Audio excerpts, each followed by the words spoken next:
خدا نخواستہ اگر یہ قانون بن گیا تو ہماری مسجدیں، ہمارے مدرسے، ہماری عیدگاہیں، ہمارے قبرستان، یہ سب کے سب ان کا وجود خطرے میں پڑ جائے گا۔ آپ سوچئے دلی کی جامع مسجد 400 سال پہلے بنی، اس کے دستاویز مانگے، کیا اس کا دستاویز دینا ممکن ہے؟ کہ ہماری ہزاروں مسجدیں، مدرسے، قبرستان، درگاہ، یہ سب حکومت کے رحم و کرم پر رہ جائیں گی۔ یہ بہت ہی خطرناک قانون ہے اور ہر قیمت پر اس کے خلاف ہمیں جد و جہد کرنا ہے۔ وقف کوئی عام لین دین کا مسئلہ نہیں ہے کہ کسی نے کسی کو زمین دے دی اور کسی نے قبول کر لی۔ یہ اللہ تعالیٰ کی عبادت ہے، جیسے نماز ہماری ایک عبادت ہے۔ اگر کوئی ہم کو نماز سے روکے اور نماز میں رکاوٹ بنے تو ہم برداشت نہیں کر سکتے ہیں، اسی طرح زکوٰۃ بھی ایک عبادت ہے اور اسی طرح وقف بھی ایک عبادت ہے۔ اس لیے میرے بھائیوں اور بزرگوں، یہ دین کا نہایت اہم عمل ہے اور مسلمان کسی قیمت پر اس میں کسی کمی اور کمزوری کو گوارا نہیں کر سکتا۔ اب جو وقف کا قانون، وقف میں جو ترمیم کی کوشش کی جا رہی ہے، یاد رکھیے یہ بہت ہی خطرناک ترمیم ہے۔ خدا نخواستہ اگر یہ قانون بن گیا تو ہماری مسجدیں، ہمارے مدرسے، ہماری عیدگاہیں، ہمارے قبرستان، ہمارے شیعہ بھائیوں کے امام بارے درگاہیں، یہ سب کے سب ان کا وجود خطرے میں پڑ جائے گا۔ اس لیے یہ بڑی اہم لڑائی ہے اور پوری قوت کے ساتھ ہمیں اس لڑائی کو لڑنا ہے، اور جو کچھ ملت کے قائدین جو آواز دیں اس آواز پر لبیک کہنا ہے۔ میرے بھائیوں، انشاءاللہ فضیل ایوبی صاحب آپ سے تفصیل بیان کریں گے، لیکن اس قانون کا ایک خطرناک پہلو یہ ہے کہ وقف بائی یوزر کا ایک قانون پہلے سے ہے۔ اگر کوئی چیز مسجد یا قبرستان یا عیدگاہ کے طور پر استعمال ہوتی آئی ہے تو اس کو مسجد ہی مانا جائے گا، اس کو قبرستان تسلیم کیا جائے گا، اس کو عیدگاہ تسلیم کیا جائے گا۔ اور یہ صرف مسلمانوں کے لیے نہیں ہے، ہمارے برادران وطن کے لیے بھی ہے کہ اگر کوئی جگہ طویل عرصے سے مندر کے طور پر، تیرتھ استھان کے طور پر استعمال ہوتی آئی ہے تو ان کی اس حیثیت کو تسلیم کیا جائے گا۔ اب یہ قانون اتنا خطرناک ہے کہ جو چیز صرف استعمال کی بنا پر کسی وقف کو نہیں مانا جائے گا، اس کے لیے ڈاکومنٹ پیش کرنا ہوگا، گورنمنٹ ڈاکومنٹ مانگے گی۔ آپ سوچئے دلی کی جامع مسجد 400 سال پہلے بنی، آج اگر کوئی آپ سے اس کے ڈاکومنٹ مانگے، اس کے دستاویز مانگے، کیا اس کا دستاویز دینا ممکن ہے؟ حیدرآباد میں مکہ مسجد ہے، قطب شاہی دور کی ہے، وہ بھی تقریباً 300-400 سال پہلے کی ہے۔ اگر کوئی شخص، حکومت آج یہ کہے کہ آپ ثبوت دیجئے کہ کیسے اس کو مسجد مانا جائے، ہم آپ اس کا ثبوت فراہم کر سکیں گے؟ نہیں کر سکیں گے۔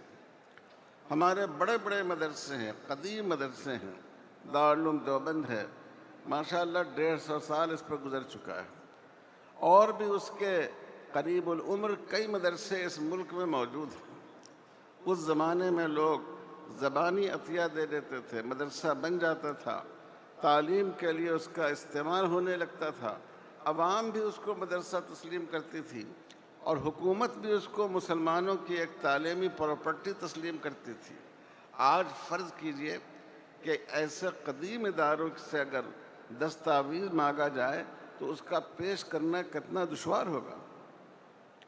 تو یہ قانون میں ایسی ترمیم ہے وقف بائی یوزر کو ختم کرنے کی کہ ہماری ہزاروں مسجدیں، مدرسے، قبرستان، درگاہ، یہ سب حکومت کے رحم و کرم پر رہ جائیں گی اور ہمارے لیے اس کو قانون کی طاقت سے منوانا مشکل ہو جائے گا۔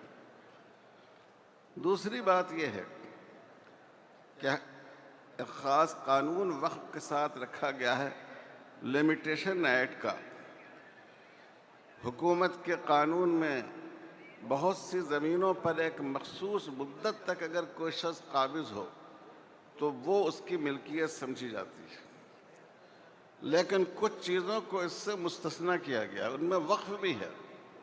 وقف پر ناجائز قبضہ کتنا بھی قدیم ہو، کتنا بھی پرانا قبضہ ہو، اس کے قبضے کی وجہ سے اس کو قابض کی ملکیت نہیں سمجھا جائے گا۔ وقف بورڈ اپنے کاغذات کے ذریعے، اپنے دلائل کے ذریعے سچائی کو ثابت کر سکے گا، زمین واپس لے سکے گا۔ اب جو قانون میں ترمیم کی گئی ہے اس کے مطابق یہ جو مستثنیٰ کیا گیا تھا وقف کی زمین کو، اور بھی بہت سی چیزیں اس سے مستثنیٰ ہیں، سرکاری زمینیں بھی مستثنیٰ ہیں، یہ صورتحال ختم ہو جائے گی۔ گویا جو ناجائز قابضین ہیں ان کو اور تقویت پہنچائی جا رہی ہے، ان کا حوصلہ بڑھایا جا رہا ہے، اور وہ ایسی جائیدادوں پر قابض ہو جائیں گے۔ ہندوستان میں جتنے مذہبی مقاصد کے لیے جو املاک ہیں ان کے لیے ان اداروں کے قانون موجود ہیں کہ اسی مذہب کے ماننے والے اس کا انتظام کریں گے۔ گردوارہ کا سکھ کریں گے، مندروں کا ہندو بھائی کریں گے، یہ عیسائی بھائی وہ اپنے اداروں کا کریں گے۔ لیکن اس قانون میں آپ دیکھیے کتنی بڑی زیادتی ہے کہ وقف جو خالص ایک اسلامی ادارہ ہے اور مسلمانوں کا نہیں ہے بلکہ یہ ایک عبادت سے جڑا ہوا ادارہ ہے، اس میں اس کی مینجمنٹ میں، اس کی انتظامیہ میں مسلمان ہونے کی شرط ختم کر دی گئی ہے۔ وقف کونسل میں ایک اچھی خاصی تعداد غیر مسلم لوگوں کی ہو سکتی ہے، وقف بورڈ میں بھی غیر مسلم بھائیوں کی ہو سکتی ہے، وقف آفیسر کے لیے بھی مسلمان ہونے کی شرط ختم کر دی گئی ہے۔ آپ سوچئے، اور 2 غیر مسلم تو لازمی طور پر اس کے ممبر بنائے جائیں گے۔ آپ غور فرمائیے کہ اگر آپ کی مسجد ہو، آپ کا مدرسہ ہو، آپ کا عیدگاہ ہو، آپ کی کوئی مذہبی پراپرٹی ہو اور اس کا انتظام غیر مسلم بھائیوں کے ہاتھ میں ہو، تو کیا وہ ان اداروں کا تقدس اور ان کی عظمت اور اس کے مقاصد کو قائم رکھ سکیں گے؟ تو میرے بھائیوں، اتنا خطرناک یہ ترمیمی بل ہے کہ اگر خدا نخواستہ یہ پاس ہو گیا تو ہمارے لیے ملک بھر میں جو ہماری دینی شناخت اور دینی مقاصد کی پراپرٹیز ہیں وہ سب ان کا وجود خطرے میں پڑ جائے گا۔ اور پھر آپ دیکھیں کہ یہ زمینیں ہم حکومت کی دی ہوئی نہیں ہیں، یہ ہمارے آباء و اجداد کی ہیں۔ کتنے مسلمان ہیں کہ ان کی مالی حالت بہت اچھی نہیں ہوتی، لیکن وہ اپنے بعض ثواب کو جاری رکھنے کے لیے زمین کا کوئی ٹکڑا وقف کرتے ہیں، یہ سب حکومت کے ہاتھ میں چلا جائے گا۔ تو اس لیے میرے بھائیوں، یہ بہت ہی خطرناک قانون ہے، اور ہر قیمت پر اس کے خلاف ہمیں جد و جہد کرنا ہے، اور ہماری دینی تنظیمیں جب اس کے لیے دعوت دیں تو ہم سب کو مل کر انشاءاللہ مل جل کر اس کا مقابلہ کرنا ہے۔ انشاءاللہ کریں گے بھائی، انشاءاللہ۔ ابھی ہمارے بعض بزرگوں نے رسول اللہ صلی اللہ علیہ وسلم کی جو بعض خبیث اور بدطینت لوگوں نے اہانت کی ہے اس کے بارے میں ارشاد فرمایا۔ ہمارا مطالبہ یہ ہے کہ ہم صرف حضور صلی اللہ علیہ وسلم کے لیے نہیں، ہمارا دین ایسا دین ہے، بھائی چارے کا دین، انصاف کا دین، کہ ہمارے دین میں کسی بھی مذہب کی مقدس شخصیتوں کو برا بھلا کہنے سے منع کیا گیا ہے۔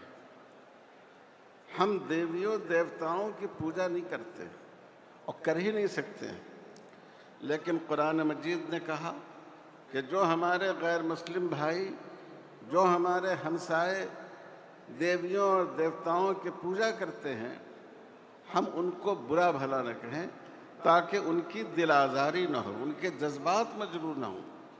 اس لیے ہم حکومت سے مطالبہ کرتے ہیں کہ ایک ایسا قانون مذہب کی، مذاہب کی، تمام مذاہب کی مقدس شخصیتوں کی توہین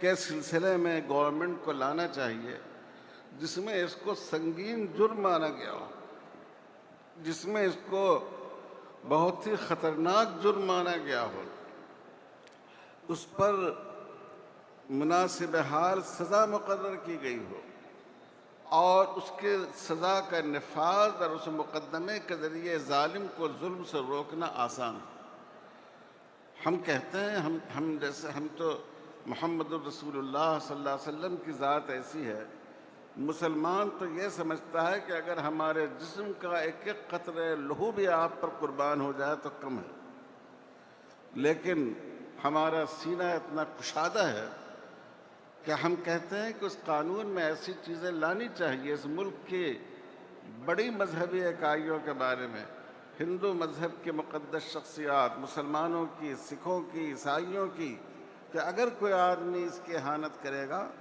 تو اس کو ایک سخت سزا دی جائے گی، اور وہ مقدمہ ایک مختصر مدت متعین کی جائے کہ 1 مہینے میں، 2 مہینے میں فاسٹ ٹریک عدالت کے ذریعے اس کو فیصل کیا جائے، تاکہ لوگوں کے جذبات مجروح نہ ہو۔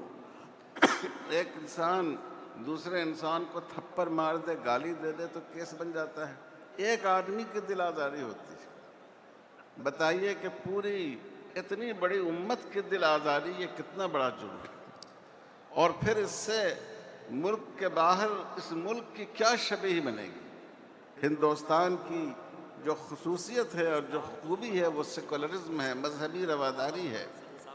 جب یہاں مذہبی رواداری ختم ہو جائے گی اور مذہب کی مقدس شخصیتوں کو برا بھلا کہا جائے گا، حکومت اس پر کوئی کارروائی نہیں کرے گی بلکہ پیچھے سے اس کی پیٹھ ٹھوکے گی، تو آپ سوچئے کہ دنیا کے دوسرے ملکوں میں ہمارے ملک کا چہرہ کتنا داغدار ہوگا۔